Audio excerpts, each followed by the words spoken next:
கிறிஸ்துவில் பிரியமானவர்களே, உங்களை யாவரையும் இயேசுவின் நாமத்தினால வாழ்த்துகின்றோம்.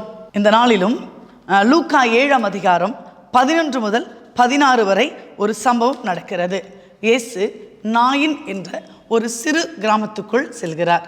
நாயின் என்கிற கிராமம் இசக்கார் கோத்திரத்தை சார்ந்தது அப்படின்னு வேதம் சொல்றாங்க. கலிலேய பகுதியில் உள்ள தாபோர் என்ற மலைக்கு தெற்காக 2 மைல் தூரத்தில் இருக்கின்றது. கப்பர் நகுமிலிருந்து 12 மைல் தொலைவில் உள்ள எண்ணோர் என்ற இடத்துக்கும் சூனேம் என்ற இடத்துக்கும் மத்தியில் நாயின் என்ற ஊர் இருக்கிறது.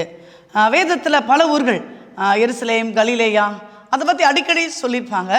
ஆனால் நாயின் என்ற இந்த ஊரை குறித்து ஒரே ஒரு முறை தான் சொல்லியிருப்பாங்க.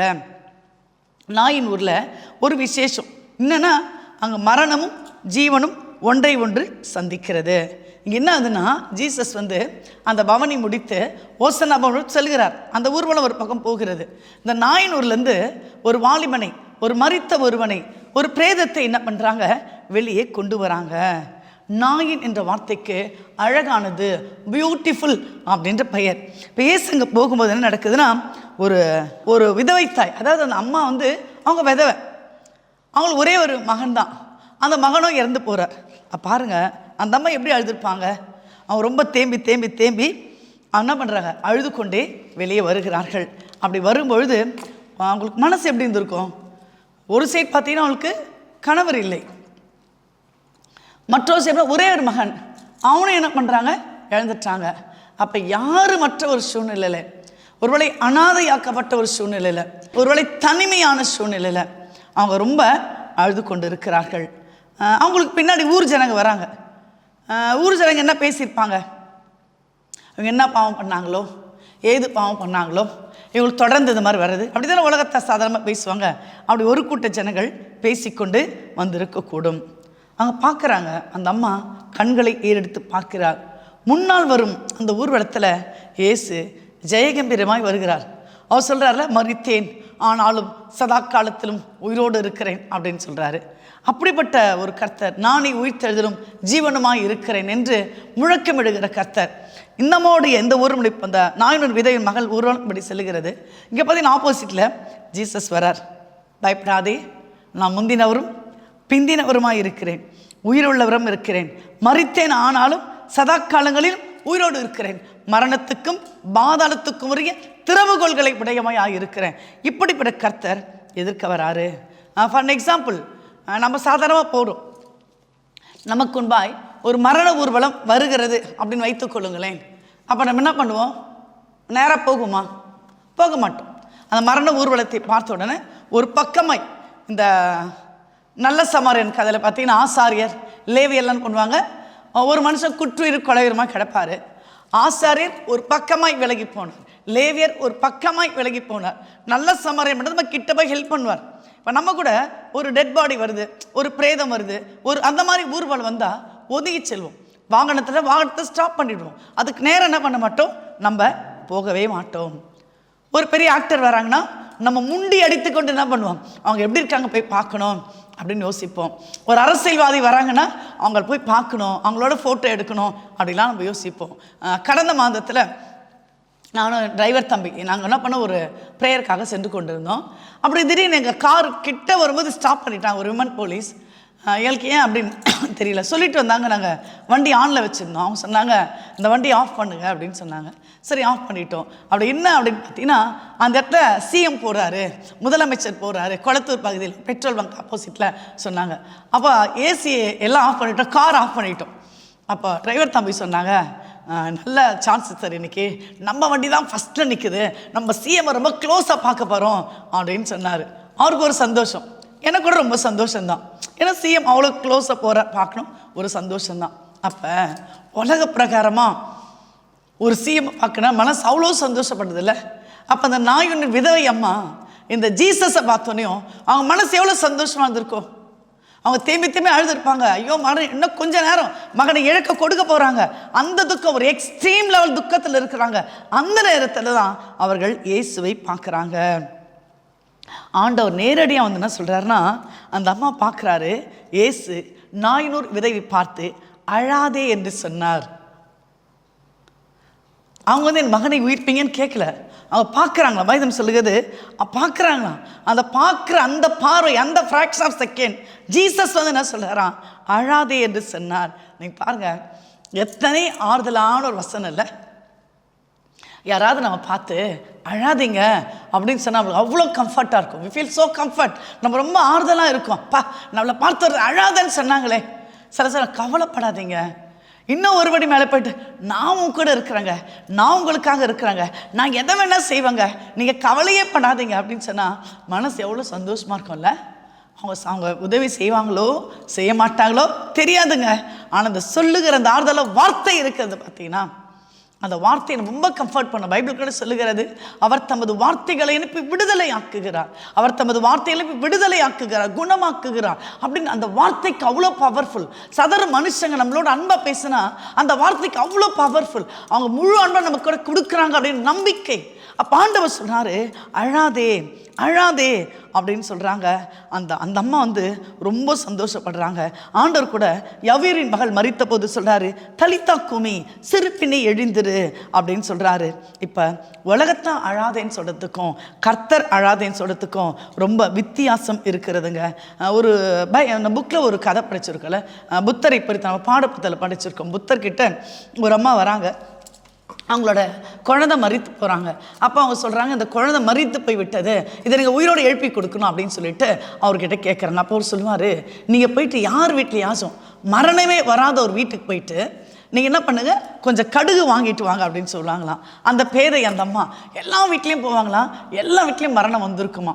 இது வந்து நம்ம பாடப்புத்தகத்தில் வரக்கூடிய ஒரு கதை. நம்ம இயேசு வந்து அப்பாற்பட்ட இஸ் காட், அவனோட கடவுள், நம்முடைய கர்த்தர், உண்டாக்கினவர், உருவாக்கினவர். அவர் போய் சொல்கிறாரு அழாத அப்படின்னு சொல்கிறாரு. ரெண்டாவது அழாத நீங்கள் சொல்லிட்டு ஸ்ட்ரெயிட்டாக எங்கே போகிறாராம், அடுத்து நாயினூர் விதவி பார்த்து அழுதுன்னு சொன்னவர், அந்த நாயினூர் விதவி பார்த்து சொன்ன கர்த்தர் நேராக போய் என்ன பண்ணுறாராம், பாடையை தொட்டார். அந்த பாடை கொண்டு வராங்க இல்லையா, அந்த பிரேதத்தை கொண்டு வராங்க இல்லையா, அந்த பாடையை தொட்டார். நீங்கள் பார்த்தீங்களா, தெர் இஸ் அ டிஃப்ரென்ஸ். அது ஒரு வித்தியாசம். அவர் என்ன பண்ணோம், அந்த மரித்தோனை ஊரோடு எழுப்பினா அந்த மரித்த பிரேதத்தை தானே தொடணும், எழுந்திரு, ஏன்னா தலித்தாக்கும் சிரிப்பினை எழுந்திருன்னு சொல்லிட்டு அந்த பிள்ளையோட கையை பிடிச்சி தூக்குவார். ஆனால் இங்கே பார்த்தீங்கன்னா இயேசு பாடையை தொட்டார் அப்படின்னு தான் பைபிள் எழுதியிருக்கிறாங்க. ஏன்னா அந்த பிரேதத்தை அவர் தொடலை.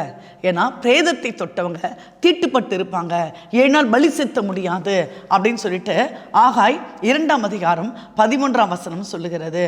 இன்றைக்கு கர்த்தர் நம்மை தொட விரும்புகிறார். அன்று 12 வருடமாய் பெரும் பாடுள்ள ஸ்ரீ கர்த்தருடைய வஸ்திரத்தின் ஓரத்தை ஆகிலும் தொட்டால் நான் சொஸ்தமாவேன் என்று சொல்லி அவள் ஓடி வந்து கர்த்தருடைய வஸ்திரத்தின் ஓரத்தை தொடுகிறாள். 12 வருடமாய் பாடுகள் இருந்தது.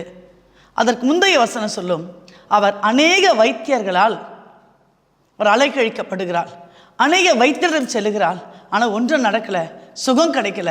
அதனால் ஃபைனலாக என்ன பண்ணுறாங்க, இயேசு கிறிஸ்துவின் வஸ்திரத்தின் ஓரத்தை ஆகிலும் தொடுவேன் என்று வருகிறார்கள். 2 குருடர்கள் வழி அருகே அமர்ந்திருந்தார்கள். அவங்க சொல்கிறாங்க, தாவீதின் குமாரனே எனக்கு இரங்கும்.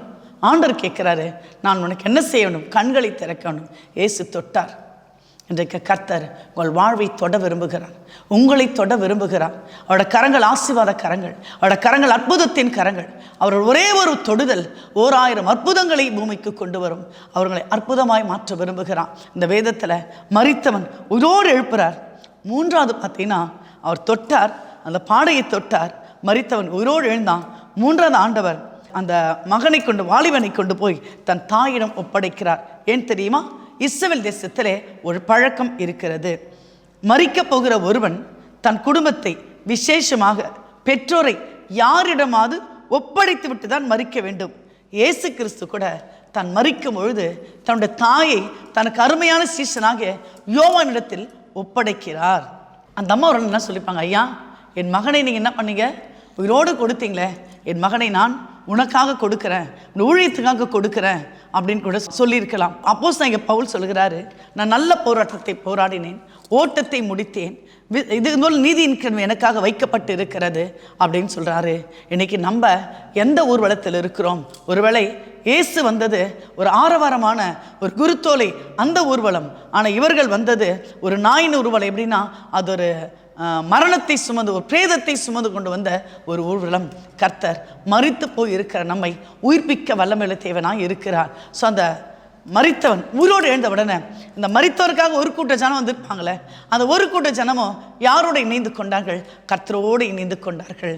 நம்ம கர்த்தரோடு இணைந்து நடக்கும் பொழுது கர்த்தர் சொல்கிறார், நீ தண்ணீரை கடக்கும் பொழுது, நீ ஆறுகளை கடக்கும் பொழுது, நீ அக்கனை நடக்கும் பொழுது நான் உன்னோடு கூட இருப்பேன் என்று சொல்கிறார். அந்த யோசுவா பார்த்து சொன்னார், யோசுவா, நான் உன்னை விட்டு விலகவில்லை, நான் உன்னை கைவிடவில்லை, நீ போகும் இடமெல்லாம் நானும் உன்னோடு கூட வருகிறேன், பலம் கொண்ட திடமனதான் இரு, திகையாதே, கலங்காதே, நான் மோசையோடு இருந்தது போல உன்னோடு இருப்பேன் என்று சொல்கிறான். ஒருவேளை எந்த ஒரு சூழலை நீங்கள் கிராஸ் பண்ணி வரீங்கன்னு தெரியாது, எந்த ஒரு சூழலை கிராஸ் பண்ண முடியாம அந்த இடத்துல ஸ்தம்பித்து விட்டீர்கள் தெரியாது, எந்த ஒரு சூழலை உங்களை மீட்கிறதுக்கு யாரும் இல்லை, ஒரு வார்த்தை சொல்றதுக்கு யாரும் இல்லை, உதவி செய்யறதுக்கு யாரும் இல்லை, கை தூக்கி எடுக்க யாரும் இல்லை, எங்கேயோ ஏதோ ஒரு இடத்துல நீங்க அப்படி ஸ்தம்பித்து நின்று கொண்டு இருக்கிறீங்க, ஸ்ட்ரக்காய் நின்று கொண்டு இருக்கிறீங்க, அடுத்த லெவல் தெரியல, அடுத்த வழிகள் தெரியல, எங்கு செல்வது, என்ன செய்வது, உலகமே உங்களுக்குமே இருட்டடிப்பு செய்யப்பட்டது போல ஒரு மறைவாய் இருக்கிறதா?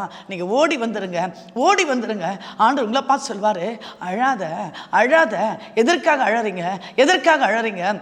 ஒரு குழந்தை அழும், அது எதுக்கான்னு மற்றவங்களுக்கு தெரியாது, தாய்க்கு தெரியும். அது பசிக்காக அழுகிறதா, அதுக்கு ஏதாவது வலிக்காக அழுகிறதா, அதுக்கு எதுக்கு அழுதுன்னு சொன்ன தாய்க்கு தெரியுமா? மற்றவங்களுக்கு தெரியாது. குழந்தை அழுது பாருங்க அப்படின்னு தான் சொல்லுவாங்க. ஆனால் அந்த அம்மாவுக்கு தான் தெரியும் எந்த டைம் அந்த குழந்தை அழுதா, அதனோட நீடு என்ன, அதனோட தேவை என்ன, அந்த தாய்க்கு அந்த குழந்தையை பற்றி தெரியும். வேதம் சொல்லுகிறது, அவர் உங்களை விசாரிக்கிறவரானபடினா உங்கள் கவலைகளை எல்லாம் அவர் மேலே வைத்து விடுங்கள். நம்முடைய தேவைகளை அறிந்திருக்கிற கர்த்தர் இந்த நாயினோடு இந்த விதவையுடைய அந்த மகனை உயிரோடு எழுப்பி அந்த அம்மாவை ஆஸ்வதிக்கிற ஒரு தேவனாய் இருக்கிறார். இப்பொழுது பார்த்தீங்கன்னா இங்க ஒரு புதிய அற்புதம் நடக்கிறது.